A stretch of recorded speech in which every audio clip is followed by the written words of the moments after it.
பொன்னையும் வெள்ளியையும் வஸ்திரங்களையும் கேட்டு வாங்க சொல்கிறார். இவர்களும் கேட்கிறார்கள், அவர்களும் கொடுக்கிறார்கள். இல்லை என்று சொல்லாமல் அவங்க என்னென்ன கேட்குறாங்களோ எல்லாத்தையும் கொடுக்குறாங்க.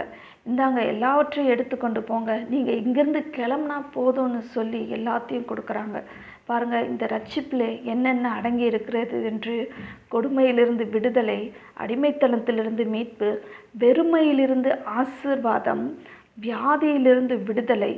வியாதியா? என்ன வியாதி அப்படின்னு கேட்டிங்கன்னா, இஸ்ரவேல் மக்கள் எகிப்தியர்களால் பயங்கரமாய் அடிக்கப்பட்டார்கள், தாக்கப்பட்டார்கள் இல்லையா? அதனால் அவர்களுக்கு பல காயங்கள் ஏற்பட்டிருக்கும். அதனால் அவர்களால் நடக்க முடியாமல், வேலை செய்ய முடியாமல், சாப்பிடக்கூட முடியாமல் பலவீனப்பட்டிருப்பார்கள். ஆனாலும் இந்த பஸ்காவை புசித்தவுடன் அவர்களுக்கு இருந்த பலவீனம் நீங்கி புது பலத்தோடு எழுந்து அங்கிருந்து புறப்பட்டு போகிறார்கள். இன்றைக்கும் நம்முடைய ரட்சிப்பிலும் இவையெல்லாம் அடங்கி இருக்கிறது.